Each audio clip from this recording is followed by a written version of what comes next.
I am come, I am come, waiting for the King, waiting for the kingdom come. In His name I find, His name I find, His name I find, His name I find the peace. In His name I find, His name I find, His name I find, His name I find the joy I seek. Shalom, selamat malam Bapak Ibu yang terkasih di dalam Kristus. Selamat pagi bagi Bapak Ibu yang stay di Amerika dan selamat siang menjelang sore bagi Bapak Ibu yang stay di Jerman. Selamat bertemu kembali pada kelas pembelajaran firman Tuhan di Sema Adonai pada hari Kamis 8 Agustus 2024. Yang malam ini kita akan belajar tentang tema iman dan kualitas hidup dan akan dibawakan oleh Pak Pendeta Dr. Edwin Sihaloho. Baik Bapak Ibu sekalian, sebelum kita memulai kelas pembelajaran kita, maka kita akan berdoa terlebih dahulu. Mari Bapak Ibu kita menundukkan kepala. Bapak yang di surga, terima kasih atas kasih karunia-Mu ya Bapa, sehingga kembali kami dapat berkumpul dalam kelas ini pada malam ini dalam keadaan sehat dan kami bisa sama-sama kembali belajar di kelas Sema Adonai. Ya Bapak, biarlah kiranya selalu ada penyertaan-Mu di dalam kelas pembelajaran kami pada saat ini.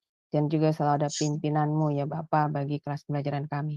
Berkati saya ya Bapak sebagai moderator, agar dapat memimpin kelas pembelajaran ini dari awal hingga akhir dengan baik dan dapat berjalan dengan lancar. Berkati juga para operator kami yang bekerja di belakang layar ya Tuhan, mampukan mereka untuk dapat melakukan tugas dan kewajibannya juga dengan baik dan dengan lancar. Berkati juga internet dan perangkat-perangkat yang kami pakai saat ini ya Tuhan untuk pembelajaran kelas ini. Sehingga internet dan perangkat kami pun tidak ada halangan atau kendala apapun, sehingga juga dapat berjalan dengan lancar segala perangkat dan internet kami sampai kelas pembelajaran ini selesai.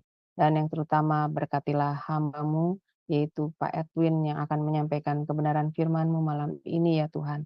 Berkati Pak Edwin, urapi setiap perkataannya, buka dan berikanlah hikmat daripada-Mu Tuhan, sehingga Pak Edwin dapat menyampaikan kebenaran firman-Mu sesuai dengan kehendak hati-Mu.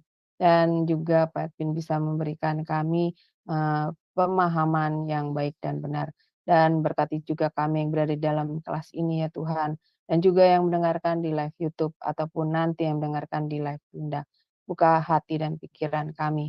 Terangi hati dan pikiran kami dengan roh-Mu ya Tuhan. Dan berikanlah hikmat yang hanya daripada-Mu juga. Sehingga kami mampu menangkap pengajaran yang disampaikan oleh Pak Edwin juga dengan baik. Dan kami mendapatkan pemahaman yang benar sesuai dengan kehendak-Mu Tuhan. Dan materaikan firman itu di dalam hati dan pikiran kami. Jadikan itu rema ya Tuhan di dalam diri kami.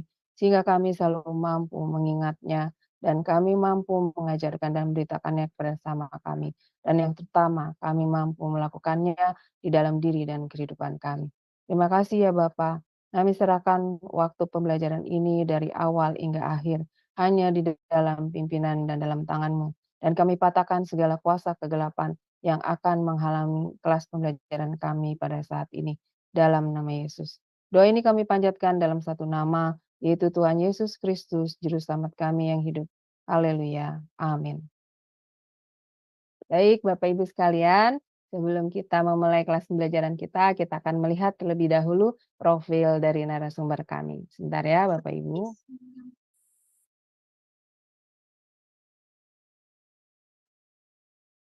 Halo semua, berjumpa kembali dengan Sema Adonai.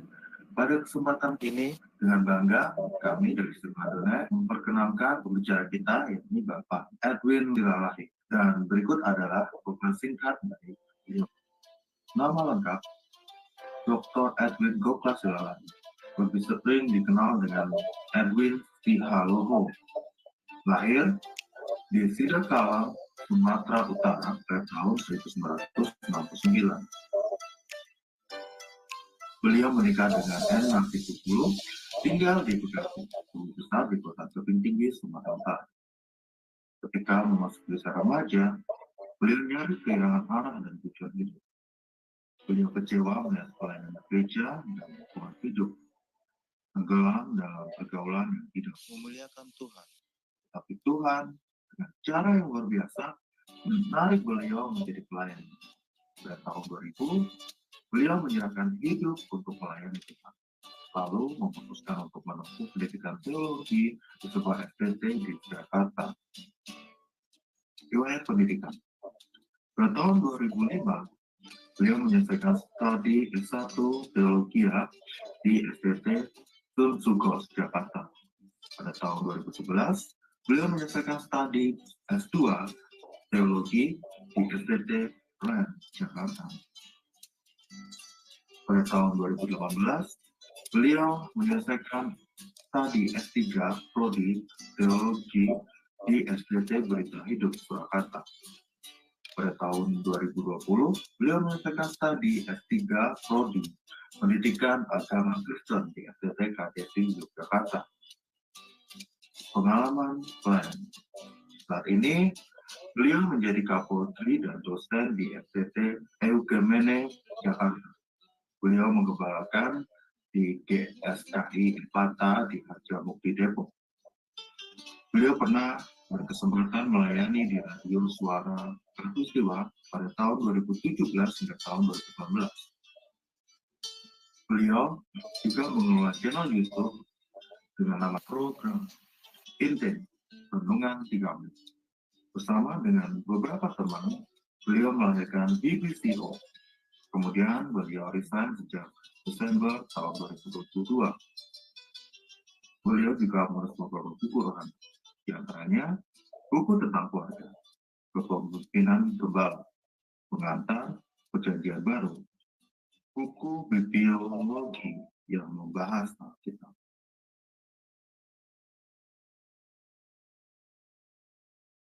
Ya, baik Bapak Ibu, tadi sekilas adalah profil dari narasumber kami, yaitu Pak Pendeta Edwin Sihaloho.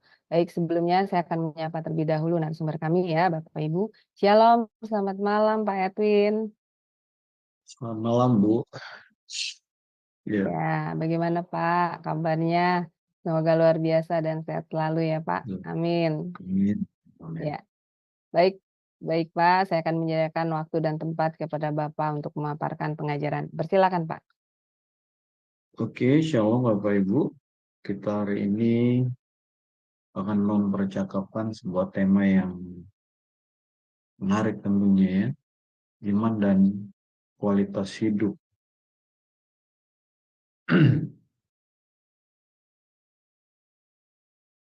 Apakah yang dimaksud dengan iman? Apakah yang dimaksud dengan iman? Kita kebanyakan atau orang Kristen tuh selalu mengkaitkannya dengan Ibrani 11 ayat 1 ya. Langsung di situ kalau bicara iman lah. Dan kita hafal luar kepala itu ya. Iman adalah dasar segala sesuatu yang kita harapkan dan bukti dari segala sesuatu yang tidak kita lihat. Yang konotasinya itu hal-hal materi. Padahal kalau kita baca secara utuh, Ibrani pasal 11 itu tidak ada seperti itu. Karena nanti di ayat-ayat terakhir, Alkitab katakan mereka tidak menerima apa yang dijanjikan sama mereka itu atau di bumi ini. Ada yang digergaji, ada yang dilempari gitu ya, sampai mati gitu ya. Nah, jadi kalau hanya mengutip di ayat 1, Ibrani 11 ayat 1 itu, dan tidak menelusuri sampai ayat terakhir, nah, artinya akhirnya pemahamannya nggak tepat ya. Nggak tepat. Bukan salah juga kalau bicara iman itu Ibrani 11 ayat 1 itu tidak salah total ya. Tetapi kita harus memahami konteksnya. Ya, kita harus memahami konteksnya supaya kita bisa menerima kebenaran firman itu secara utuh dan kita bertumbuh, bukan jadi kekanak-kanakan terus. Nih ya.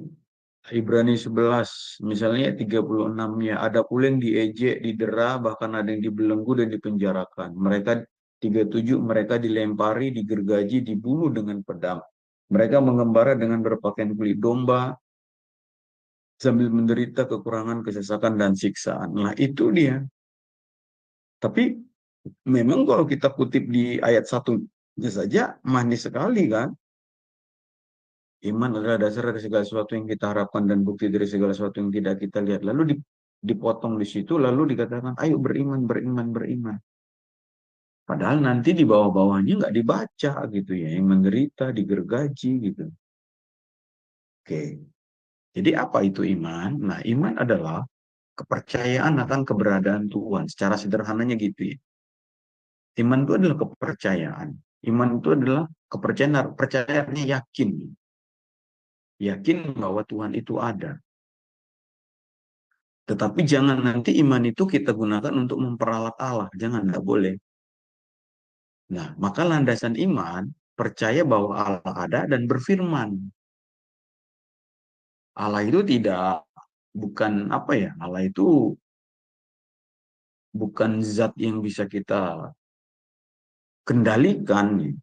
Tidak. Allah itu pribadi yang berbicara.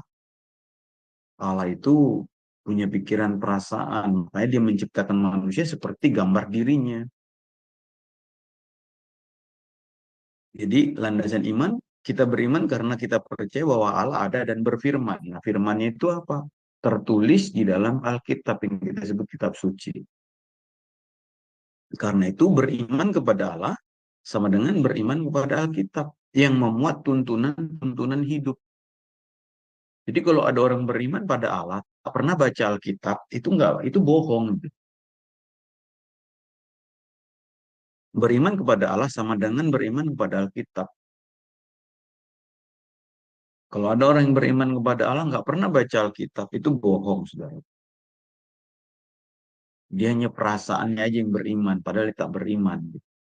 Entah Allah mana yang dipercayainya. Ada banyak Allah, ada banyak dewa, ada banyak yang disembah sebagai Tuhan. Kalau nggak salah ada 3.000 atau 3 juta ya Tuhan di dunia ini yang disembah oleh manusia. Nah, ini harusnya mengkritik kita ya. Bapak Ibu percaya pada Allah tapi tidak pernah baca Alkitab. Saya nggak layak disebut Kristen nih, pengikut Kristus. Beriman kepada Allah sama dengan beriman kepada Allah yang memuat tuntunan hidup. Suara Allah nggak lagi kita dengar, Allah nggak pernah kita lihat. Tuhan Yesus pun tak pernah kita lihat. Tapi ada yang bisa menghubungkan kita dengan Allah. Ada yang menghubungkan kita dengan Yesus. Apa itu? Alkitab. Jadi kalau mempercayai Alkitab sama dengan kita mempercayai Yesus. Mendengarkan Alkitab sama dengan kita mendengarkan Bapa dan Tuhan Yesus. Maka kita harus menjadi pelaku firman, saudara. Nah, menurut Alkitab ada korelasi, ada hubungan konkret yang nyata antara iman dengan kualitas hidup. 1 Petrus 1:9, karena kamu telah mencapai tujuan imanmu, apa itu? Keselamatan jiwa. Jadi tujuan iman itu bukan sekedar sakit sembuh, pergumulan dijawab, doa-doa yang dijawab, bukan, saudaraku. Karena kamu telah mencapai tujuan iman. Tujuan iman itu adalah keselamatan jiwa. Lebih dari sekedar pergumulan hidup.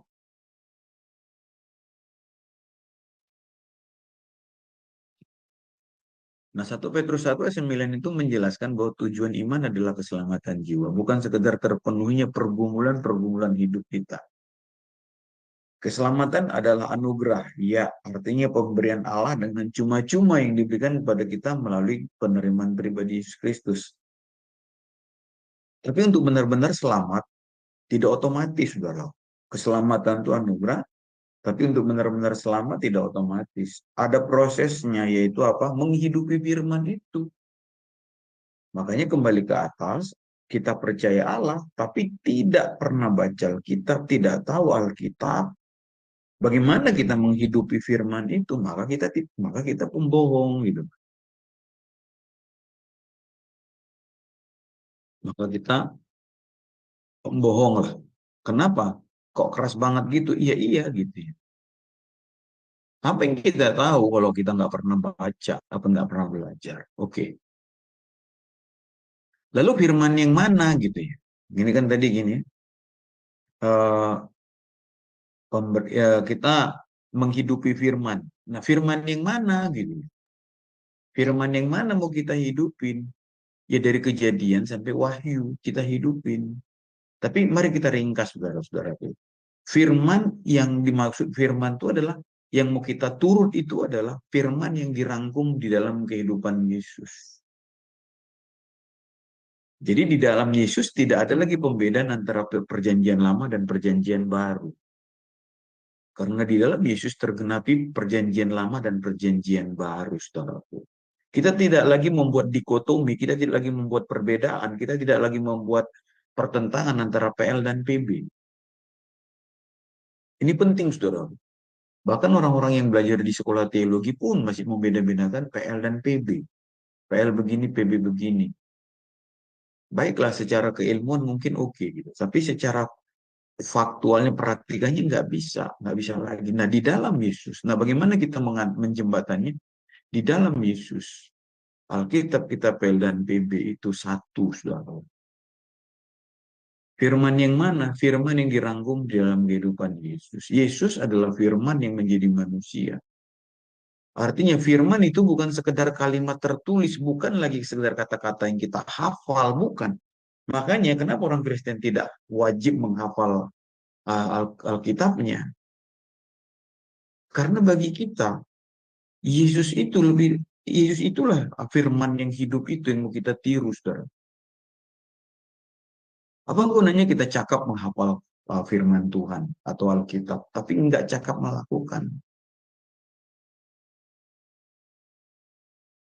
Tapi baiklah untuk memantapkan hati, perasaan, pikiran kita, perlu nggak kita menghafal Alkitab? Oh, sangat perlu, hafallah. Tetapi tentu pendekatannya bukan sekedar untuk pamer. Pendekatannya adalah firman Tuhan yang kita hafal itu menjadi senjata di mulut kita yang menghancurkan iblis. Ya. Seperti Tuhan Yesus katakan, ada tertulis. Nah, berarti Tuhan Yesus tahu. Itu kan dikutip dari Ulangan 8 atau Ulangan 4. Manusia bukan hidupnya dari roti saja. Ada tertulis, berarti Tuhan Yesus baca. Hafal dia. Maka karena hafal, dia jadikan senjata untuk menghantam iblis. Iblis pun rupanya hafal. Iblis juga ingat rupanya. Hebat juga gitu. Jadi firman yang kita menghidupkan itu bukan sekedar yang tertulis, saudaraku, dalam Alkitab. Itu buku ya. Bukan sekedar kata-kata, bukan syariat, hukum, syariat keagamaan, tetapi firman itu harus diwujud nyatakan di dalam kehidupan. Yesus adalah firman yang menjelma jadi manusia. Firman yang masuk di dalam daging. Nah, kita harus membawa firman itu dalam realitas hidup, di jalan, di kantor, di lingkungan tinggal kita. Firman itu harus kita bawa di jalan raya sana gitu ya. Firman itu yang kita baca di buku itu harus kita implementasikan dalam lingkup-lingkup kehidupan kita. Kalau kita kerja, karyawan atau pegawai di sebuah kantor atau perusahaan, jadilah karyawan yang dihidupi firman gitu, yang membawa firman. Untuk konteksnya karyawan apa? Bekerja keras, rajin, jujur, tanggung jawab. Itu dia firman yang jadi daging itu, firman. Itulah firman yang menghidupkan itu. Firman itu harus kita wujud nyatakan, bukan sekedar hafalan. Itu namanya anak kecil yang disuruh liturgi ya waktu mau Natal. Dia cuma hafal doang, nggak tahu artinya. Nah, kehidupan diwujud nyatakan dalam kehidupan. Kehidupan yang bagaimana dan seperti siapa. Kehidupan seperti yang diperagakan oleh Tuhan Yesus. Itulah sebabnya Yesus disebut sebagai firman Allah yang kelihatan. Nah, karena Yesus adalah perwujudan firman itu, maka bagi kita tidak ada pilihan lain. Kita wajib hidup sama seperti Yesus telah hidup. 1 Yohanes 2 ayat 6. Barang siapa mengatakan bahwa ia ada dalam dia, ia wajib hidup sama seperti Kristus telah hidup. Maka tesisnya adalah beriman kepada Yesus harus menghasilkan perubahan kualitas perilaku hidup. Tanpa adanya perubahan hidup itu, iman itu tidak berguna, saudara. Tidak berguna. Tidak berguna. Ya. Dengan kata lain, sia-sia. Iman kita hanya status yang ditunjukkan dengan simbol-simbol. Pakai kalung salib, pakai anting salib, pakai kaos, t-shirt, di bajunya di depan love you Yesus, di belakangnya ada salib. Itu hanya simbol, saudara. Itu simbol-simbol. Tapi kita tidak digerakkan oleh firman itu ya. Nah, Yakobus 1 ya. Yakobus 1 ayat 22. Tetapi hendaklah kamu menjadi pelaku. Menjadi pelaku dan bukan hanya pendengar saja. Sebab jika tidak demikian, kamu menipu diri sendiri. Nah, menipu. Sebab jika seorang hanya mendengar firman saja dan tidak melakukannya, ia adalah seumpama seorang yang sedang mengamat-amati mukanya, yang sebenarnya di depan cermin. Baru saja memandang dirinya, ia sudah pergi dan ia segera lupa bagaimana rupanya. Tetapi barang siapa meneliti hukum yang sempurna, yaitu hukum yang memerdekakan orang, dan ia bertekun di dalamnya, jadi bukan hanya mendengar untuk melupakannya, tetapi sungguh-sungguh melakukannya, ia akan berbahagia oleh perbuatannya. Jikalau ada seorang menganggap dirinya beribadah, tapi tidak mengekang lidahnya, ia menipu dirinya sendiri, maka sia-sialah ibadahnya. Ibadah yang murni dan yang tak bercacat di hadapan Allah Bapa kita ialah mengunjungi yatim piatu dan janda-janda dalam kesusahan mereka. Jadi kita lihat, saudaraku, di sini ada praktikannya ya. Ayat 26, menganggap dirinya beriman tapi nggak mengekang lidah, sia-sia ibadahnya. Dia menipu dirinya sendiri. Menjadi pelaku firman, bukan hanya pendengar saja. Kalau enggak, kita jadi penipu.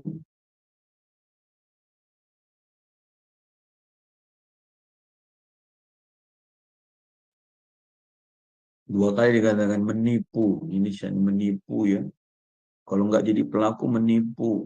Ini kalau dia beribadah tapi enggak mengekang lidah, ia menipu. Nah, makanya nanti ibadah yang murni dan tak bercacat di hadapan Allah Bapa kita ialah mengunjungi yatim piatu. Kenapa?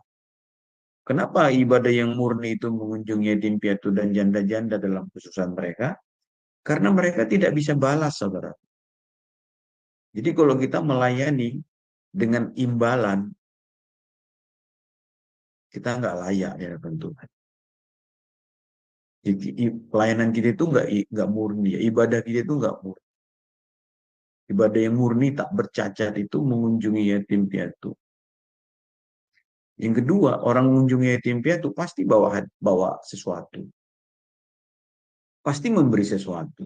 Nggak mungkin kita mengunjungi yatim piatu dan janda-janda miskin dalam kesusahan mereka, kita cuma nyanyi-nyanyi, doa-doa gitu. Nggak mungkin itu. Kalau ada yang begitu, keterlaluan juga. Gitu. Mereka nggak kurang-kurang doa. Justru karena doa mereka lah kita datang. Tapi sampai di sana kita nggak bawa apa-apa. Kita cuma nyanyi-nyanyi doa juga. Lalu kita bilang kita kuatkan, Tuhan memberkati kalian. Ya mana berkatnya yang kita bawa? Itu berkat gitu kan. Bawa beras, bawa minyak goreng. Makanya murni gitu ya. Kita nggak membalas, kita nggak menuntut balas sedikit pun. Apa yang mau kita balas? Apa yang mau kita minta? Yatim piatu nggak punya yang nggak punya ibu. Janda miskin dalam yang susah. Intinya saudaraku, ya murni gitu ya. Mau beribadah itu kalau memberi itu ya murni tanpa mengharapkan balas jasa. Maka ukurannya adalah yatim piatu, kunjungan ke yatim piatu dan janda-janda. Lalu kemudian menjaga dirinya supaya tidak dicemarkan oleh dunia.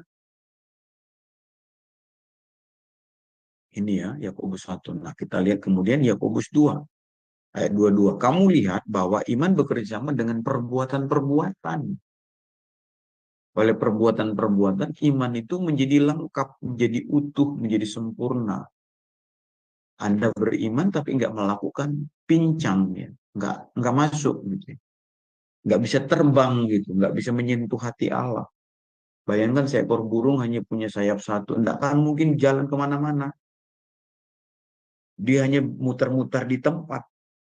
Nah makanya iman tanpa perbuatan itu nggak lengkap. Tapi kalau iman disertai dengan perbuatan menjadi lengkap, menjadi sempurna, menjadi utuh.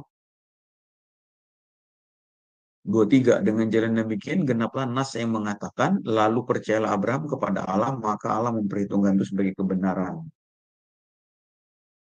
Kenapa? Abraham melakukannya gitu ya. Abraham percaya dan melakukan.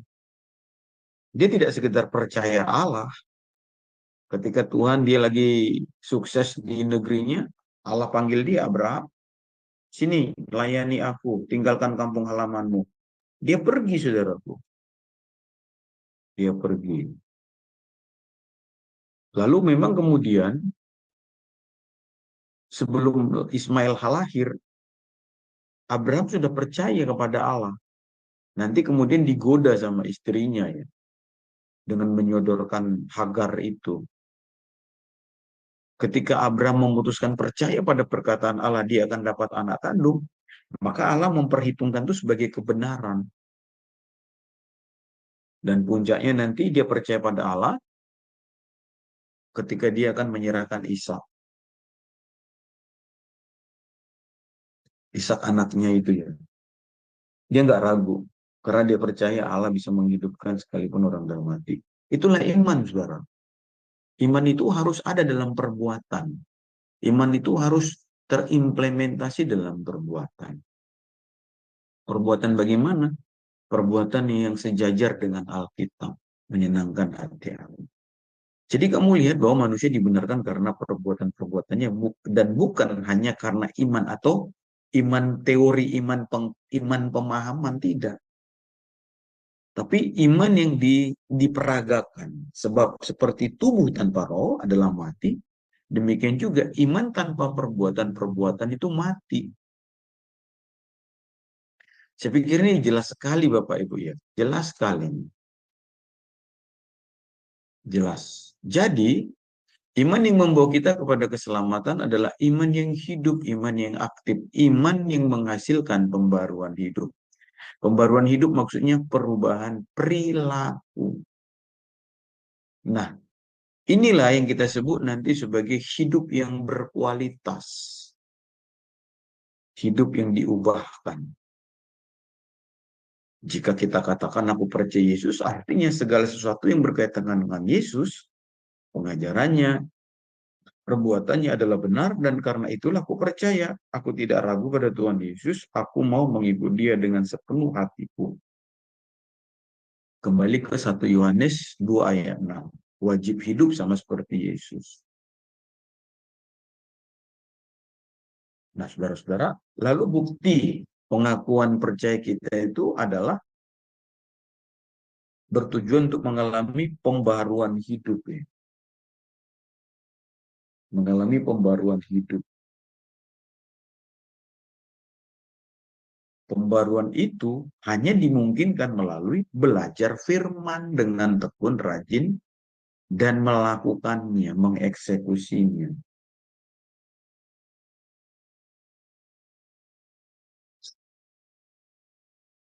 Maka keselamatan adalah proses mengikut Yesus untuk mengenal kehendak Bapa, memahami pikiran dan perasaan Tuhan. Itulah fokus iman Kristen. Mengenal dan melakukannya. Itulah firman yang menyelamatkan. Karena seperti tadi ada firman yang sia-sia gitu saudaraku. Bukan firmannya sia-sia ya. Tapi di mulut di dalam hidup kita sia-sia gitu ya. Jangan mencuri. Kita mencuri. Firman itu sia-sia di dalam daging kita. Maka Tuhan pun akan menolak kita. Kita menyia-nyiakan. Bukan firman yang sia-sia. Kita yang menyia-nyiakannya. Seperti tadi ya, sia-sia katanya kan. Mati ya. Tanpa perbuatan mati. Mati gitu ya. Dia sia-sia gitu. Percuma. Jadi keselamatan adalah proses mengikut Yesus untuk mengenali kehendak Bapa, yaitu memahami pikiran dan perasaan Tuhan. Itulah fokus iman Kristen. Itulah firman yang menyelamatkan itu, saudara-saudara. Firman, rema.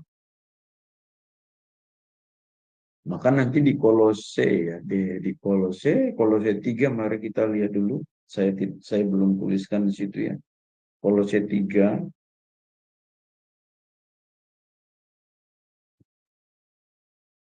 ayat 2, Kolose 3 ayat 2, pikirkanlah perkara yang di atas, bukan yang di bumi. Itulah iman, saudara. Pikirkan perkara yang di atas. Bukan yang di bumi.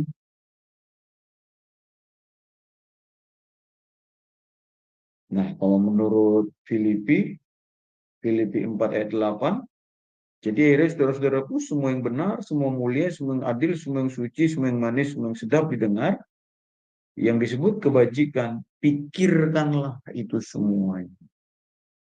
Nah, ketika kita berpikir, saudaraku, menghasilkan energi ya. Pikiran itu kan menghasilkan energi.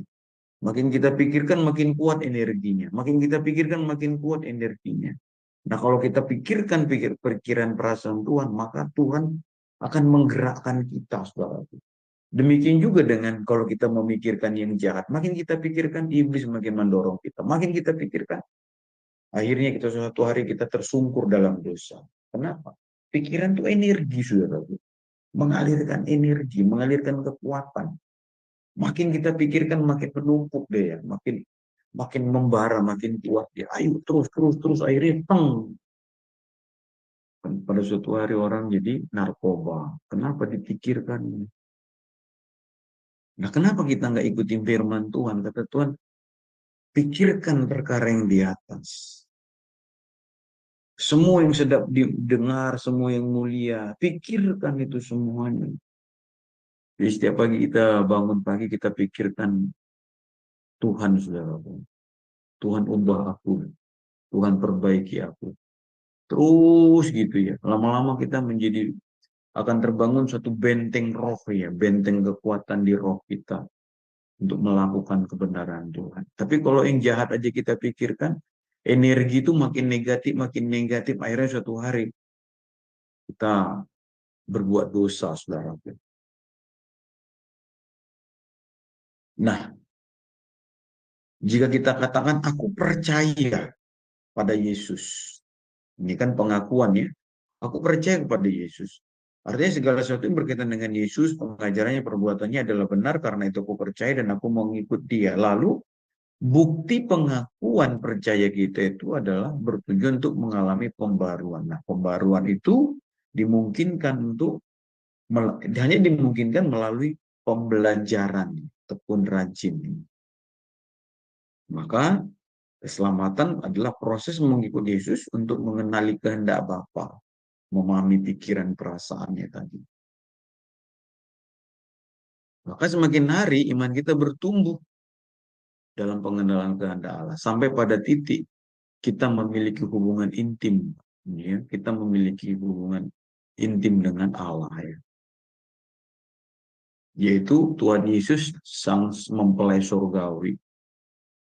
Nah, memiliki hubungan intim dengan Allah membuat kita memiliki kepekaan, memiliki pikiran perasaan Allah itu ya. Hasil interaksi kita dengan Allah membuat kita mempunyai pikiran dan perasaan Allah. Itulah yang menggerakkan kita menjadi pelaku firman.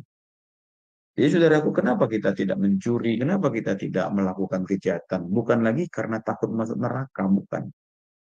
Bukan itu. Kalau itu kan agama ya, diancam-ancam. Dijanjiin upah gitu ya. Makanya lihatlah agama-agama begitu. Kalau kamu berdoa ini, upahnya sekian ribu kali gitu ya. Kamu dapat pahala gitu ya. Kalau kau nanti berdosa, kamu akan dapat siksa azab sekian kali. Itu kan agama, saudara. Tapi kita tidak gitu ya. Karena kita mengasihi Allah, bukan lagi karena takut masuk neraka, tapi karena takut tidak diberkati, takut gagal, tapi karena kita mencintai Allah. Kita menjauhi dosa karena kita tidak mau melukai hati Allah. Inilah hubungan iman dengan keselamatan, terjadinya perubahan perilaku dalam hidup kita secara nyata karena kita mencintai Allah. Jadi ukuran iman itu bukan banyaknya doa yang dijawab, Bapak Ibu. Ada orang-orang yang beruntung di muka bumi ini. Tidak usah berdoa dia.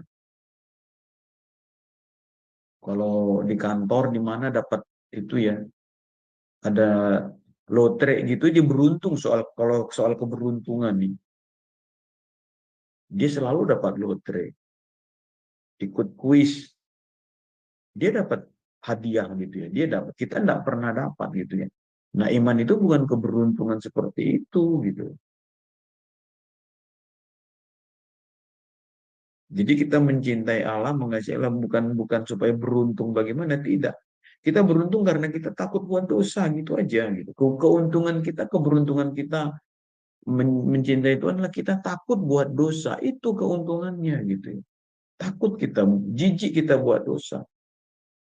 Serem gitu ya, nggak berani kita.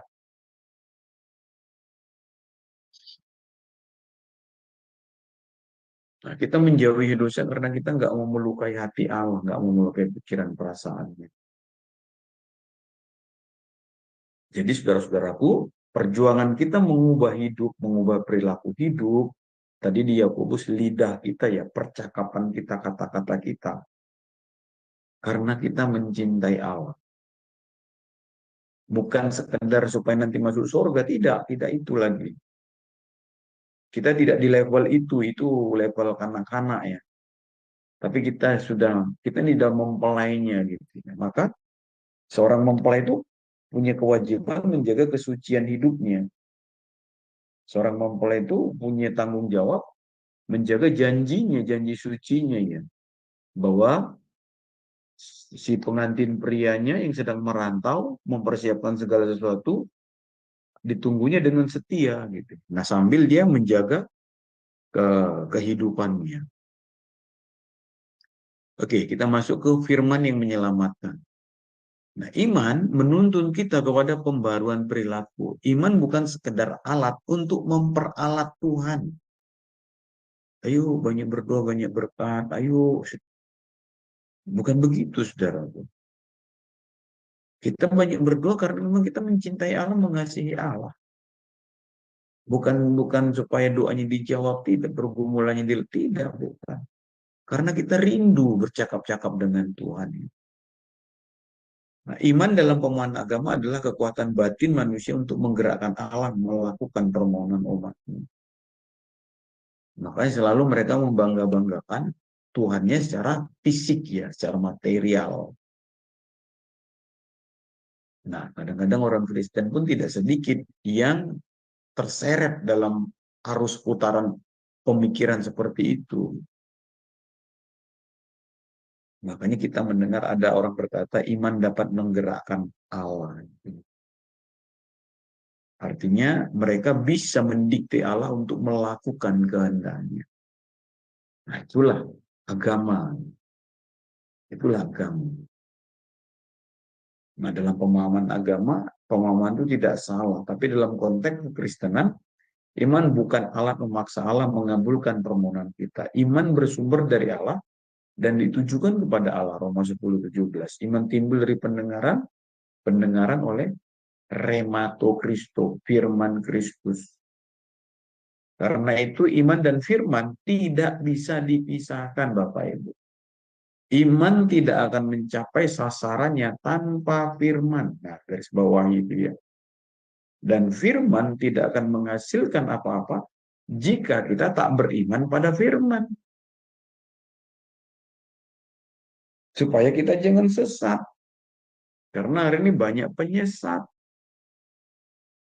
Dia katanya dengar suara Tuhan, padahal tidak suara Tuhan, itu suara hatinya. Iman dan firman tidak bisa dipisahkan. Iman tidak akan mencapai sasarannya tanpa firman. Dan firman tidak akan menghasilkan apa-apa jika kita tidak beriman pada firman. Karena itu iman dan firman adalah dua hal yang sangat penting dalam kekristenan kita. Sekali lagi, kembali ke awal, orang yang percaya Allah tapi tak pernah membaca Alkitab, ya agak keras saya katakan itu penipu gitu ya. Menipu ya. Dia menipu Tuhan lah gitu ya. Karena dia tidak cinta firman-Nya. Padahal itu Allah yang menyuruh, tuliskanlah kata Tuhan ya. Kepada para nabi, tuliskanlah. Kenapa? Supaya dibaca umatnya, karena ini penting gitu ya. Allah kan nggak mungkin bolak-balik berfirman tiap zaman panggil nabi, tidak, udah selesai. Maka ditinggalkannya firman yang tertulis ya kan.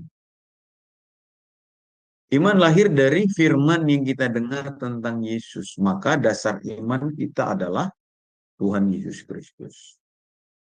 Iman harus tunduk pada firman, dibentuk oleh firman, bukan pengalaman hidup. Iman harus tunduk pada firman, dibentuk oleh firman, bukan pada pengalaman hidup.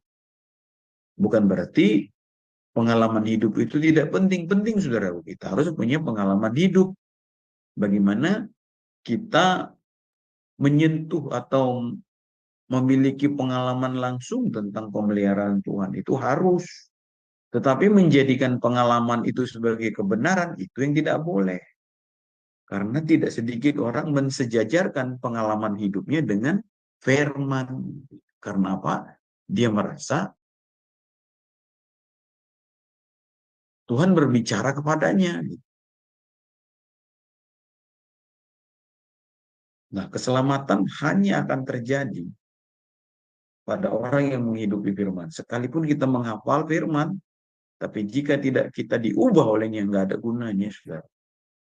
Maka supaya berguna, yang kita hafal itu kita ubah gitu. Yang kita hafal itu kita ubah. Yang kita hafal itu mengubah hidup kita.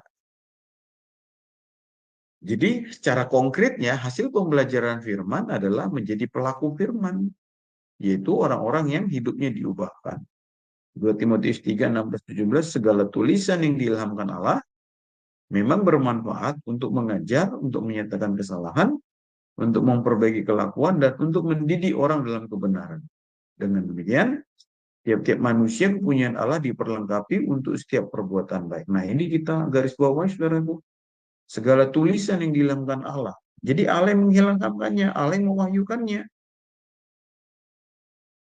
Nah, firman tertulis itu bermanfaat untuk apa? Mengajar, menyingkapkan kesalahan, mereformasi, mentransformasi kelakuan kita, mendidik orang dalam kebenaran. Itulah fungsi firman. Jadi kalau kita percaya Allah, nggak percaya firman, ya sebuah apa ya? Kecelakaan itu. Kecelakaan. Firman yang menyelamatkan adalah yang dihidupi, saudara. Firman yang menyelamatkan adalah firman yang dihidupi ya.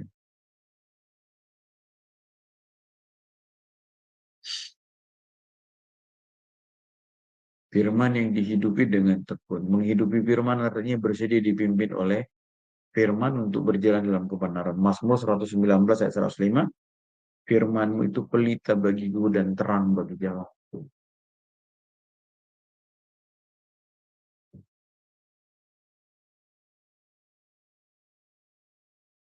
Jadi saudaraku, menerima Yesus sebagai juru selamat itu gratis. Tapi mengikut Yesus, kita harus membayar harga pengiringan tersebut. Apa itu? Memikul salib. Kembali ke 1 Yohanes 2 ayat 6 tadi, wajib hidup sama seperti Kristus telah hidup. Tapi dimaksud dengan salib. Salib berarti pengiringan yang benar terhadap Tuhan Yesus. Kekristenan tanpa salib adalah kekristenan yang palsu. Kekristenan tanpa salib adalah kekristenan yang palsu. Karena apa? Kita diajak untuk menderita bersama Yesus Kristus. Tuhan tidak menjadikan kita anak manja yang tidak melalui dapur penderitaan, saudaraku. Tidak. Orang tua di bumi ini ya, dia susah, lalu dia sukses, dia menikah, punya anak. Selalu dalam benaknya itu, anakku nggak seperti aku, anakku jangan seperti aku. Maka anaknya dimanja. Anaknya dimanja. Anaknya dimanja. Lalu setelah bapaknya mati, hancur hartanya. Karena anak itu nggak kuat, nggak seperti dia. Dia besar dari penderitaan, dari kemiskinan, dia kuat, dia punya daya tarung yang kuat, tapi anaknya dimanja. Allah kita bukan seperti bapak kolokan, saudara. Bapak yang membunuh anaknya, bukan. Allah kita adalah bapak yang menghidupkan. Kita diizinkan mengalami lembah bayang-bayang maut, lembah kekelaman, supaya apa? Dia melatih otot-otot rohani kita, dia melatih otot jiwa kita, supaya kita kuat menghadapi pertarungan kita di dunia ini.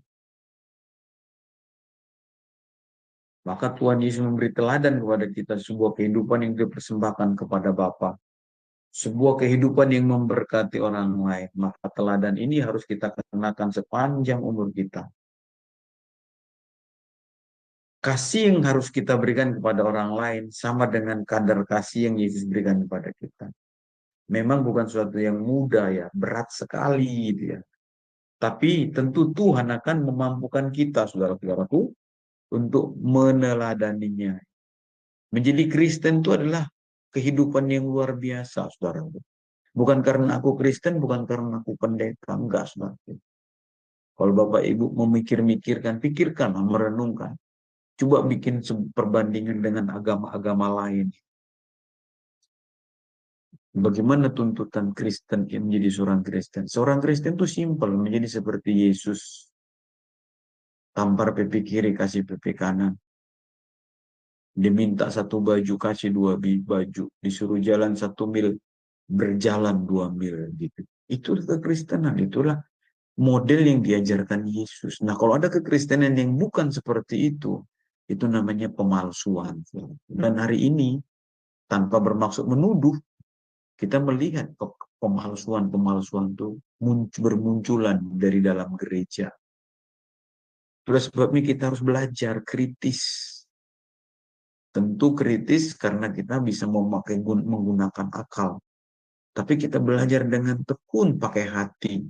Nah, disitulah kita masuk dalam dimensi roh. Jadi kita harus perpadukan, saudaraku, roh dan akal kita ini. Bertumbuh dua-duanya. Kalau hanya akal saja, roh kita sakit ya. Tapi kalau hanya roh aja, akal kita sakit. Kita nanti jadi orang aneh juga. Gitu. Menerima Yesus sebagai juru selamat itu gratis. Nggak perlu bikin apa-apa, kita ada diselamatkan. Tetapi mengikut Yesus kita harus membayar harga pengiringan tersebut. Memikul salib. Sekali lagi, kekristenan tanpa salib itu adalah penyelewengan, ya, pengingkaran. Kekristenan tanpa salib itu pembodohan. Kekristenan tanpa salib, tinggalkan ajaran seperti itu. Karena salib adalah beban yang enak gitu ya. Beban yang enak. Apa kata Tuhan? Ringan gitu ya. Bebannya enak gitu. Saudara-saudaraku, ini diskusi kita malam hari ini bahwa ada relasi yang kuat antara iman dan perbuatan kita ya. Oke. Silahkan Ya, kalau ada baik. yang mau kita diskusikan. Ya, baik. Terima kasih Pak Edwin. Luar biasa ya Pak untuk pemaparan malam ini. Kita belajar tentang iman dan kualitas hidup. Baik Bapak Ibu, sebelum kita masuk pada sesi tanya jawab dan diskusi, maka saya akan terlebih dahulu membacakan acara-acara Sema Adonai ke depannya ya Bapak Ibu, sebentar ya. Baik. Ya, sudah nampak ya Bapak Ibu di layar. Ya, besok hari Jumat 9 Agustus 2024 di jam 19.00 waktu Indonesia Barat di Sema Adonai akan kembali ada kelas pembelajaran firman. Dan kali ini kita akan belajar tentang tema karunia bahasa roh. Dan yang menjadi narasumbernya adalah Bapak Gembala kami sendiri, yaitu Pak Pendeta Daniel Palungan, dan yang menjadi moderatornya adalah Pak Sam Siagian. Selanjutnya masih di hari yang sama, hari Jumat, di jam 21.00 waktu Indonesia Barat, di Sema Adonai akan kembali ada kelas pembelajaran firman yang terakhir ya Bapak Ibu. Dan kali ini kita akan belajar tentang tema siapakah orang yang tersisa. Dan ini diambil dari Nats Roma 9 ayat 27.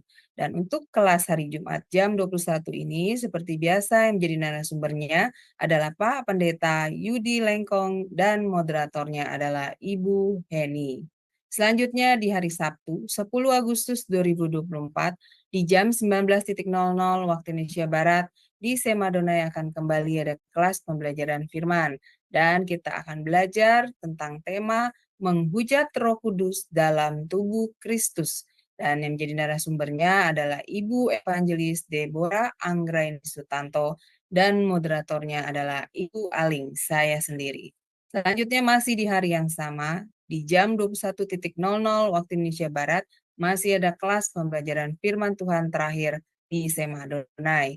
Dan untuk jam 21 ini, seperti biasa kita akan belajar tentang materi bahasa Ibrani. Dan ini sudah masuk pada sesi yang ke-10 ya Bapak Ibu. Dan kita akan belajar tentang Nikut Khusus Seva. Dan yang menjadi narasumbernya seperti biasa adalah Pak Evangelis Erikson Ritonga BTH dan moderatornya adalah Bro Agus. Selanjutnya, ini adalah renungan pagi Sema Adonai ya Bapak Ibu, diadakan setiap hari mulai dari hari Senin sampai dengan Sabtu, dimulai dari jam 5.30 pagi dan dilayani oleh hamba-hamba Tuhan yang sangat memberkati. Jadi Bapak Ibu sekalian, untuk renungan pagi Sema Adonai, kemudian renungan pagi dari Bapak Gembala kami sendiri, yaitu Pak Pendeta Daniel Palungan yang diadakan setiap hari Jumat 1 kali dalam seminggu, dan juga ibadah online Sema Adonai hanya Bapak Ibu dapat ikuti lewat channel Cahaya Firman. Jadi tidak di-live-kan di channel-channel lain ya Bapak Ibu untuk ketiga program Sema Adonai itu. Jadi oleh karena itu bagi Bapak Ibu yang belum mensubscribe channel baru kami, channel Cahaya Firman, tolong subscribe channel YouTube baru kami sehingga Bapak Ibu bisa mengikuti keseluruhan acara-acara Sema Adonai lewat channel Cahaya Firman. Dan juga tolong bantu share channel kami ya Bapak Ibu, channel Cahaya Firman kepada yang lain. Sehingga semakin banyak orang yang bisa mengikuti keseluruhan acara-acara Sema Adonai lewat channel Cahaya Firman. Dengan begitu Bapak Ibu telah membantu channel kami, channel Cahaya Firman, untuk menjadi semakin berkembang dan menjadi berkat lagi bagi banyak orang. Terima kasih Bapak Ibu atas perhatiannya. Sekarang kita akan masuk pada sesi tanya jawab dan diskusi ya Bapak Ibu. Bagi Bapak Ibu yang ingin tanya atau ingin sharing, Bapak Ibu boleh memberi tanda raise hand terlebih dahulu sehingga operator kami akan membuka mic dari Bapak Ibu sekalian. Baik, terima kasih Pak Edwin untuk pemaparan materinya yang luar biasa malam ini, di mana kita belajar tentang iman dan kualitas hidup ya Pak Edwin ya. Dan saya mau bertanya Pak, tadi kan Pak Edwin ada mengatakan bahwa iman itu kan timbul dari pendengaran-pendengaran akan firman Tuhan atau pembelajaran ya, itu ya Pak Edwin. Iya.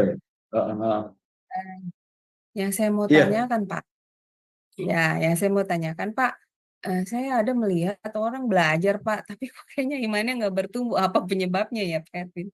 Ya silakan Pak. Iya, masih di mute Pak. Sebentar Bu, sebentar, sorry.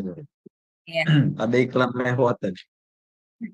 Ya, Silakan Pak. karena mungkin ada beberapa penyebab ya Bu, atau bisa saja beberapa penyebab.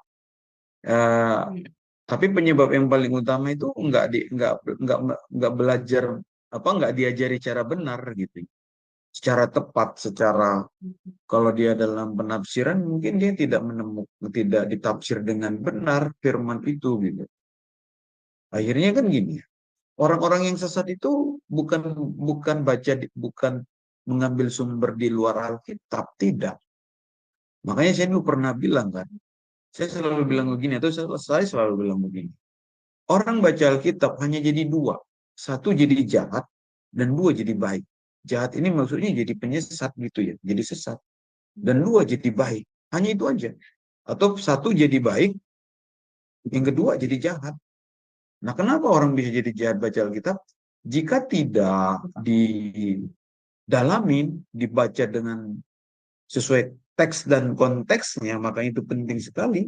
Orang yang salah menafsir, seperti gini ya, Bu Aling ya.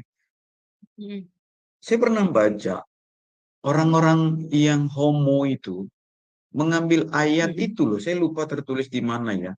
Yang ketika Daud sama pertemanan Nathan kan, Nathan anaknya Saul, lalu Daud bilang begini, cintamu ajaib seperti melebihi cinta perempuan. Nah, itu diambil jadi dasar untuk homo.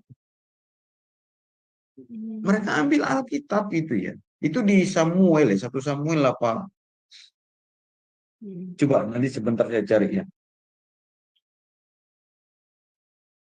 Sebentar ya, mudah-mudahan ketemu. Iya. Bayangkan itu gitu ya. Jadi mereka merasa tidak berdosa gitu kan. Karena mereka ambil Alkitab juga. Nah, ini 2 Samuel 1 ayat 26. 2 Samuel 1 ayat 26. Merasa susah aku karena engkau saudaraku Yonatan. Engkau sangat ramah kepadaku. Bagiku cintamu lebih ajaib daripada cinta perempuan. Ini jadi ini. Jadi dia bukan dari luar Alkitab, dari dalam Alkitab. Jadi kalau orang tidak hati-hati, maka kenapa ya? Karena Alkitab ini seperti rimba belantara ya. Yang kalau tidak teliti, kita tidak akan bisa keluar dari situ gitu ya. Tapi kalau kita teliti, kita akan melihat terang dan kita akan dituntun menuju seberang sana gitu. Jadi kita sedang melintasi sebuah rimba belantara. Seperti itulah. Kalau kita nggak teliti, kita muter-muter di situ, tenggelam, terperangkap, mati di situ. Tapi kalau kita ikutin jejaknya, petunjuknya, maka dia akan membawa kita melewati. Seperti tadi, Mazmur 119 itu. Firmanmu itu pelita bagiku, terang bagi jalan. Saksi Jehovah semua gitu ya. Mereka juga berangkat dari Alkitab. Tetapi ketika pengalaman hidup, maka tadi saya singgung, pengalaman hidup disejajarkan dengan firman, itu yang celaka. Tadi saya singgung itu kan, itu yang celaka. Gitu Bu Aling.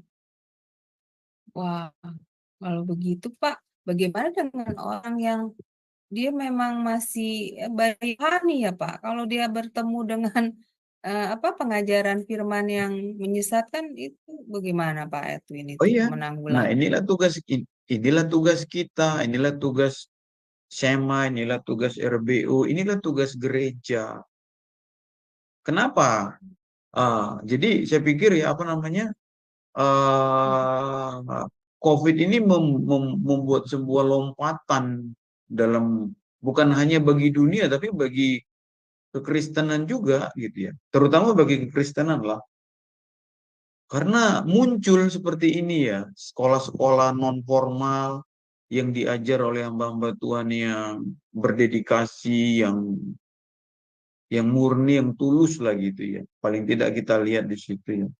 Untuk mencerdaskan jemaat dan jemaat pun bebas memilih gitu ya, bebas memilih. Ya, memang ada risiko-risikonya, tetapi kalau kita terikat dalam misalnya SEMA ini, tentu SEMA ini sudah memiliki jaringan hamba-hamba Tuhan yang benar gitu ya, yang bisa diseleksi. Makanya dibutuhkan seorang gembala yang belajar, bukan cuma gembala yang jadi tuan takur gitu ya, jadi bos gitu ya. Nah, Saya pikir inilah cara-cara Tuhan untuk mentransformasi umatnya.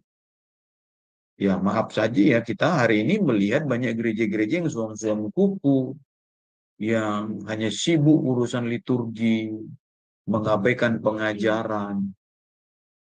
Nah, inilah memang ya bersyukur ya ibu berasa gelisah gitu ya. Nah kami ya digelisahkan gitu, makanya kami mendirikan begini-beginilah gitu ya. Kayak RBO itu lahir dari kegelisahan melihat betapa banyaknya umat Tuhan yang berpuluh tahun jadi Kristen tapi tidak memahami Kristen itu seperti apa. Dia hanya beragama. Betul, Pak. Betul. Iya. Jadi sangat Saya benar juga kegelisahan-kegelisahan kita itu ya. Gimana Kristen kanak-kanak? Banyak Kristen kanak-kanak. Banyak. Banyak banget Kristen kanak-kanak. Iya. Saya juga bersyukur ya Pak, karena dulu kan sebelum saya jadi murid, itu saya belajar di kelas-kelas pembelajaran, saya juga nggak paham sama sekali kan Pak tentang Iya, firman iya. Tuhan, hanya dengar lewat khotbah minggu. Nah, setelah saya belajar, puji syukurnya, puji Tuhannya, Pak Edwin, saya mendapat guru-guru yang luar biasa Pak, yang mengajar saya itu ya berdasarkan Alkitabiah. Jadi iman saya bertumbuh ke arah yang benar ya Pak. Paradigma saya juga terbentuk Iya, ke arah yang.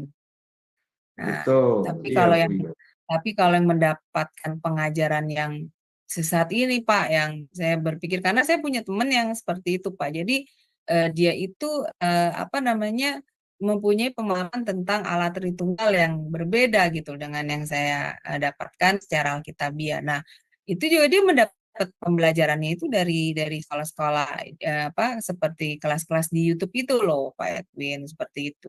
Makanya saya merasa baik, berarti kan mereka awalnya memang masih bayi ya Pak, berarti mereka dapat pelajaran tetapi memang dapat pelajarannya kebetulan ya berarti Pak Edwin dapat bagaimana salah gitu loh, jadi mendapat pengajarannya tidak sesuai dengan Alkitabiah. Nah ini yang mengkhawatirkan ya Pak Edwin, benar Iya. tidak Pak?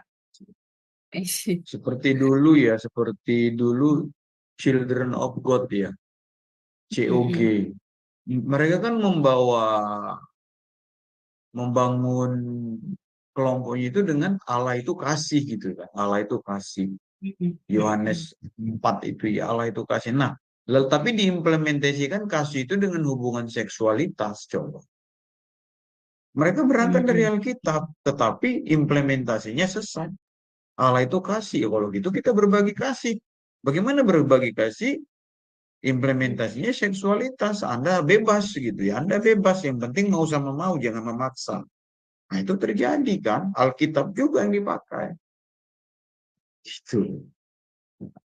Iya, penyesatan itu luar biasa ya, Pak Edwin. Padahal tadi Iya, Bapak ada memaparkan tentang membayar harga dengan memikul salib ya, Pak. Boleh, Pak, menjadi betul. pengikut Kristus Iya. gitu ya. Kayak yang Jadi baru-baru ini kan ada yang hyper grace itu kan, hyper grace. Hyper grace kan bilang bahwa neraka itu tidak akan ada orang dimasukkan ke neraka karena Allah itu kasih, mengampuni.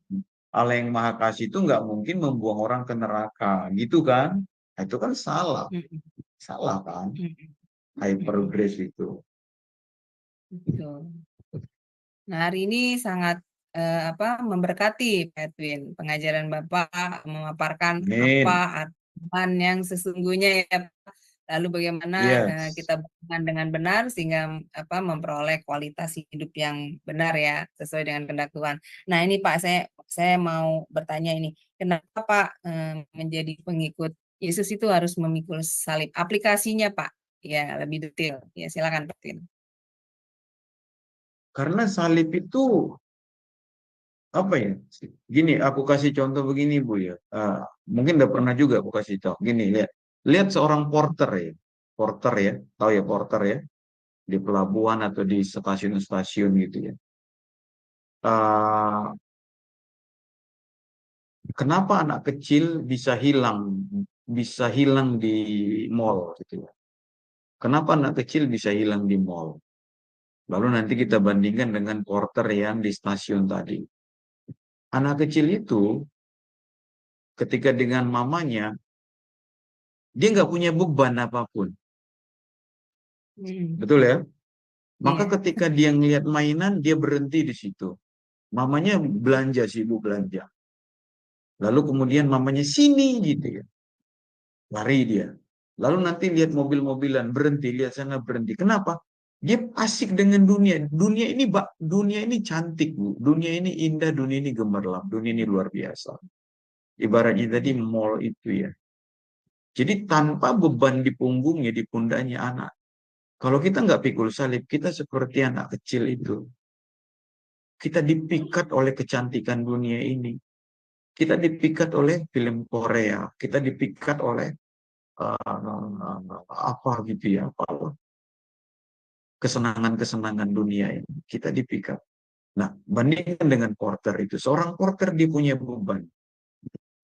Dia punya beban dan dia punya tanggung jawab. Coba lihat jalannya ya. Dia tidak mau selangkah pun ketinggalan dari orang yang menyewanya gitu ya. Ketika ada parit 2 meter pun dia lompat itu. Jadi beban itu membuat dia fokus. Salib membuat kita fokus pada Tuhan. Kalau kita nggak dikasih salib, kalau kita nggak dikasih beban sama Tuhan, atau kalau kita membuang beban itu, kita nggak mau tahu, kita akan terhilang persis seperti anak kecil di mall. Dunia, iblis itu jahat ya, sangat jahat. Dia menipu kita ya. Dia merusak fokus kita. Dia mau membuat kita fokus di bumi ini.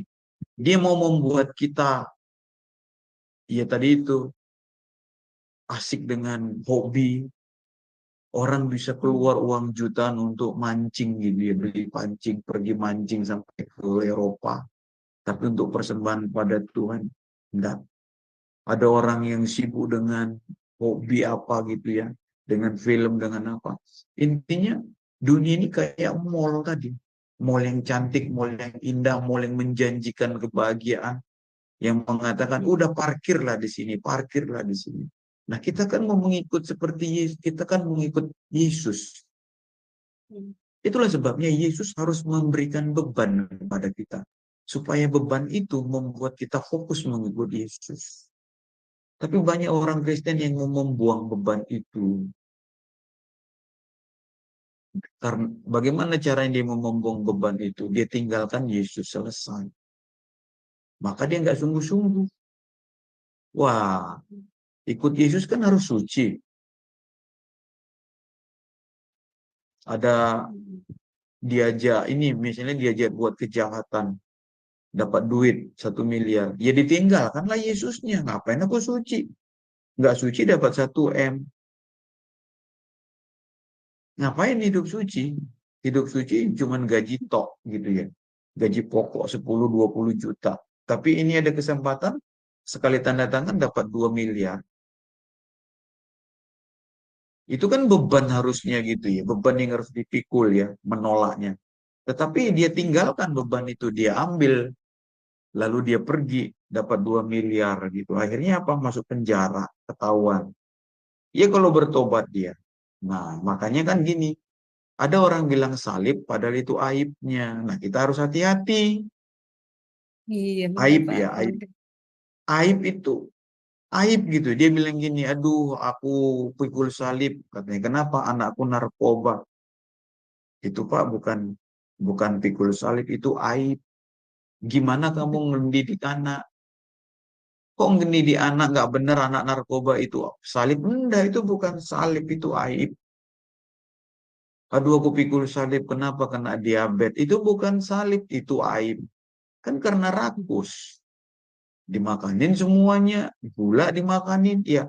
Tapi tanggung jawab lah gitu lah. Oke lah, bisa jadi salibmu, bisa bertobatlah kan gitu ya, bertobatlah jadi salib gitu ya. Jadi bersyukur kita, Tuhan akan menaruh beban-beban yang makanya pikul aku, belajarlah kepadaku ya, Matius 10 itu ya. Belajarlah kepadaku, pikul aku yang kukenakan, bebanku itu enak dan ringan. Makanya Roma 1 apa ya? Pencobaan-pencobaan yang kamu alami itu tidak melebihi 1 Korintus 10 itu ya. Pencobaan-pencobaan yang kamu alami tidak melampaui kekuatanmu. Maka bersyukur kalau dikasih beban salib itu sama Tuhan. Tapi jangan aibmu dikatakan salib. Salah itu. Kita Iya, harus banyak kenali. yang nggak tahu. Iya, kita jujur, kita baik-baik, kerja, katanya difitnah. Itu baru aib, itu salib. Tapi kalau kita ketahuan mencuri, kita bilang, aduh salibku, itu aibmu, kebongkar. Kok korupsi? Korupsi kok salib, itu aib. Kita mau naik jabatan, terus dipotong orang, dikatakan kita begini-begini, lalu besok kita nggak jadi naik jabatan. Nah, itu salib. Bersyukurlah. Jangan-jangan kalau kita naik jabatan itu, siapa tahu kita jadi angkuh, jadi sombong. Makanya tawakal aja kan, sabar aja, kita bersyukur sama Tuhan. Iya benar Pak. Gitu ya. Banyak banyak yang nggak paham antara mikul salib itu kayak gimana ya Pak. Tidak bisa membedakan antara yang apa sebenarnya kan pikul salib itu adalah melakukan firman Tuhan ya Pak. Bayar harga itu disebut Iya. pikul salib ya, melakukan kebenaran bukannya aib kita ya. Baik, ini ada partisipan Iya. yaitu Pak Samsiagiam. Disilakan Pak untuk bertanya ya. Ya, selamat malam Pak Edwin. Baik Pak, malam. Ya, ini pertemuan kita yang kedua luar biasa. Saya tadi hampir kelewatan tadi. Oh iya.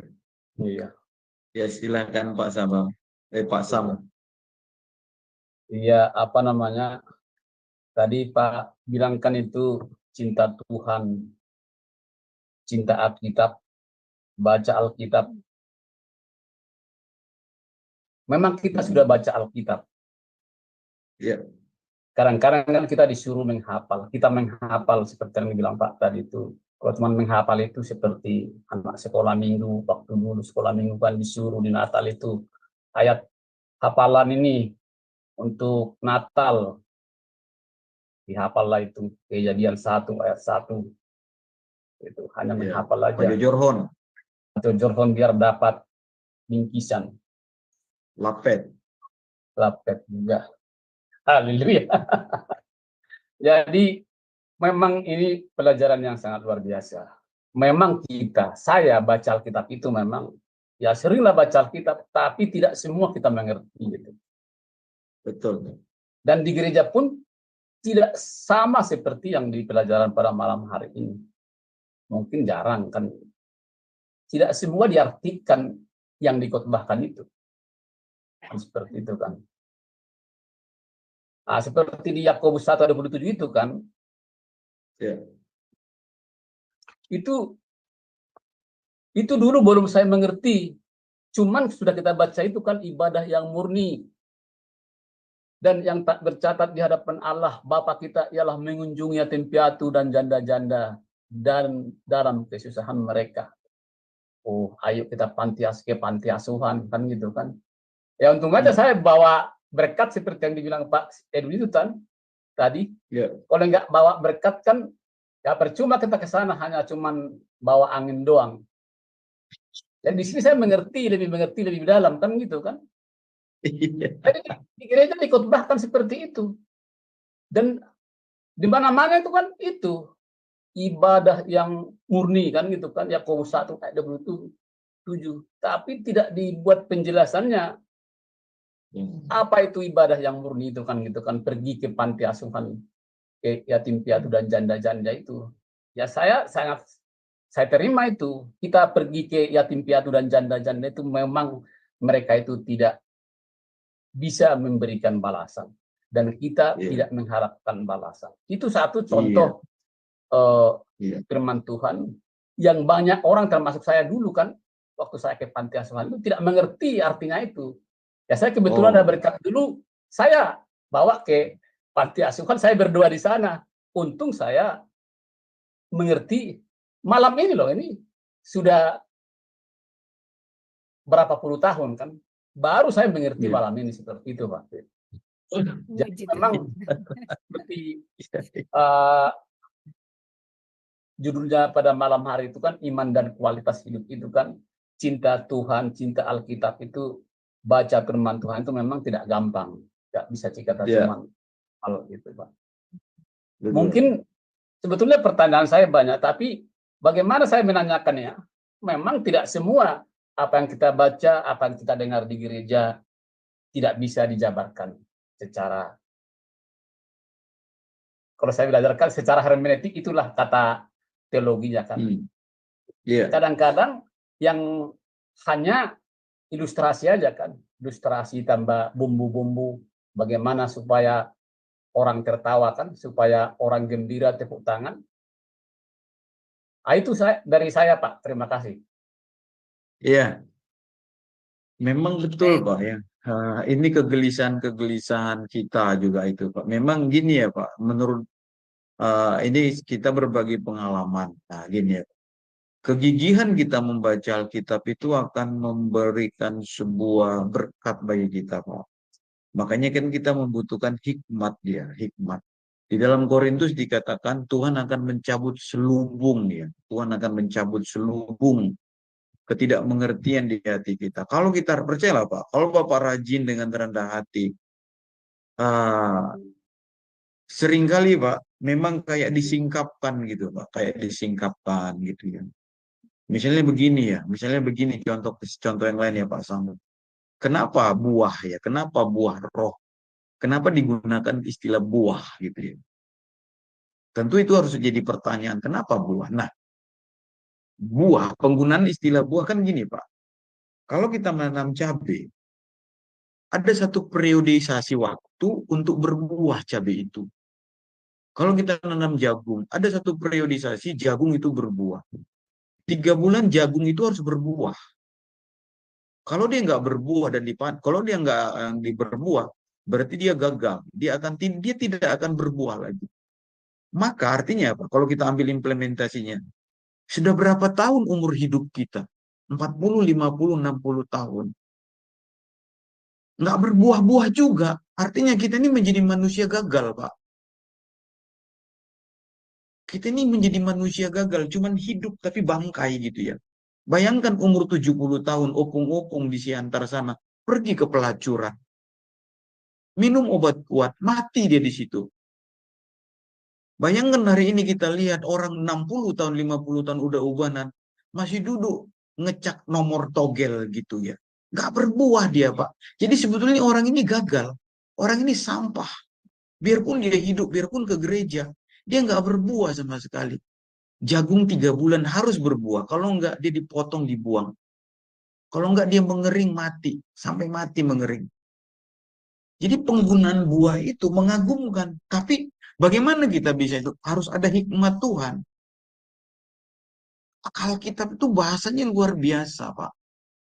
Nah, disinilah kita butuh ketekunan, ketelitian, belajar membaca Alkitab. Berapa tahun umur kita? Apakah Anda sudah berbuah? Kalau belum, maaf ya, kita ini sampah gitu. Kita cuma tunggul gitu ya. Kita ini cuma tunggul, nggak berbuah-buah juga gitu ya. Kasih sukacita damai sejahtera, sampai dibikin nama anaknya si Sabar. Nggak sabar-sabar juga dia. Dibikin namanya si Benget, nggak benget-benget juga dia gitu ya. Kenapa? Firman tuh nggak mengubah. Memang betul, Pak. Pendalaman hikmat dari Tuhan itu nggak dimiliki pengajar-pengajar itu, Pak. Bukan mau ini ya, Pak. Bukan mau sok-sok ninggin-ninggin. Enggak. Saya menyadarin itu. Makanya dalam perenungan-perenungan itu banyak yang mengagetkan. Iya ya. Iya. Nah, inilah yang membuat inilah yang mau kita bagikan kepada jemaat. Kalau pendeta itu nggak punya, kalau guru itu nggak punya sesuatu yang mau dibagikannya, dia nggak akan pernah semangat naik mimbar, Pak. Satu-satunya yang bikin dia semangat tuh cuma dapat PK-nya. Maaf ya. Dia ngajar tuh cuma dapat PK. Khotbah nanti dapat duit. Itu doang. Tapi kalau orang yang ada firman di mulutnya, ada suara Tuhan di hatinya yang mau disampaikan, dia nggak dikasih duit pun nggak apa-apa. Yang penting apa? Firman itu lebih dari, ada kepuasan ya. Ada kepuasan, kebahagiaan kalau apa yang kami sampaikan dimengerti oleh jemaat, membuka wawasan jemaat. Makanya istilahnya gini, khotbah itu harus membuat wow jemaat. Oh, oh, oh gitu ya, harus gitu. Jadi kalau pengkhotbah yang tidak membuat pengajaran yang tidak membuka gagal. Mungkin satu atau dua, saya pun harus memperhatikan itu. Di mana yang O-nya, di mana yang O-nya gitu ya, harus ada. Makanya aku berdoa, kami berdoa. Oh, baru aku ngerti. Nah, cuman satu itu pun. Nah, minggu depan dikumpul, itulah jadi emas, itulah jadi berlian yang akan kita bangun. Jadi manusia baru ini, gitu ya. Bayangkan tiap minggu cuman ketawa, pulang ketawa. Datang gereja, pulang ketawa. Ngasih persembahan ketawa. Hanya jadi ketawa-ketawa aja dia. Sampai mati ketawa-ketawa doang. Nggak ada yang O-nya itu, nggak ada yang membuat dia, oh, yang membuat, aku besok berubah, gitu ya. Jadi itulah gunanya Pak ya, hikmat. Makanya jemaat juga harus belajar. Ada nanti diskusi, itulah gunanya mentor. Makanya memang kita cari orang-orang pendeta guru kita yang membuka wawasan kita. Jangan sembarangan mau diajar. Hari ini bebas ya. Kita bikin apalah ya gitu, bikin persekutuan. Nah kita berdiskusi di situ. Itulah koinonia itu, parsauran itu. Itulah inti kekristenan. Di dalam parsauran itu kita belajar. Dan di dalam belajar itu kita terbuka wawasan. Oh, gitu. Kira-kira gitu ya Pak Sam.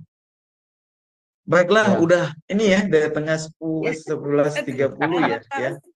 Nggak Luar kerasa ya. biasa. Sebetulnya Wah, masih para panjang narasumber. ya. Lain kali Pak. Terima kasih. Kita sudah diberkati Bapak pada itu malam hari ini. nomor apa itu Pak Sam? 0109 itu nomor apa Pak?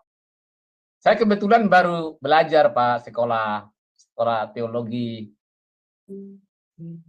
Di mana? di Pak Daniel Palungan, SSOBC. Oke. Iya. Iya. Itu promosi Oke deh, sedikit, Pak. selamat ya, belajarlah terus, jangan lelah.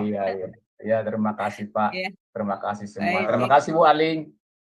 Iya, sama-sama Pak Sam. Terima kasih untuk partisipasinya. Apakah Pak Alwan ada mau juga ikut partisipasi? Pak, silakan Pak. Iya. Ya memang luar biasa. Paparan Ya ampun materi. udah jam 12:30, tapi rasa ngantuknya hilang oleh karena harus ada beban dalam hidup kita ya, biar kita fokus sama Kristus. Beban kita fokus. Terima kasih Pak Edwin. Luar biasa teman-teman. Partisipan yang ada di tempat ini. Pak Edwin inilah ketua dari RBO Bapak Ibu. Kita akan ada seminar hari tanggal 20 di chatroom ada saya lampirkan. Kita belajar hal yang sama. Terima kasih, sangat memberkati, dan terima kasih, saya bangga juga dosen saya memberkati teman-teman yang lain. Terima kasih Bu Aling, selamat malam. Ya, terima kasih Pak Alwan. Ya, baik Ibu Heni, bagaimana Ibu komentarnya? Silakan Ibu. Ya, saya terkesima, luar biasa pengajarannya. Sampai saya waktu Pak Edwin ngomongin, saya bilang, waduh, orang LGBT memang salah membuat memakai ayat dan hidup orang sembarangan ya. Ya, saya sangat diberkati sih. Itu aja, Ling. Saya kasihan juga Pak Alwan udah jam 1 pagi di Ambon, dan Pak Edwin juga mesti istirahat. Kita udahin dulu. Ya, oke. Baik, terima kasih Bu Hendy. Baik Bapak Ibu sekalian, semoga pengajaran dari Pak Edwin ini menjadi berkat ya bagi Bapak Ibu semua, dan juga membentuk paradigma Bapak Ibu lebih benar lagi ya, sesuai dengan kebenaran firman. Baik, terima kasih Pak Edwin untuk pelayanannya ya Pak, yang luar biasa. Semoga pelayanan Bapak diberkati Tuhan lebih dan lebih lagi, menjadi berkat bagi banyak orang ya Pak, dan selalu diberikan kesehatan. Amin. Baik Bapak Ibu sekalian, terima kasih untuk kebersamaannya bersama kami di Sema Adonai.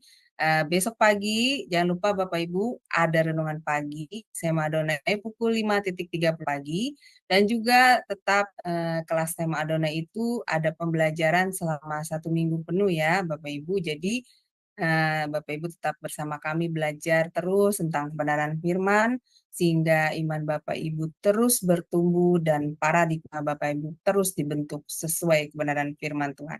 Ya, baik Bapak Ibu sekalian, selamat beristirahat. Tuhan berkati. Shalom, shalom, shalom. Shalom.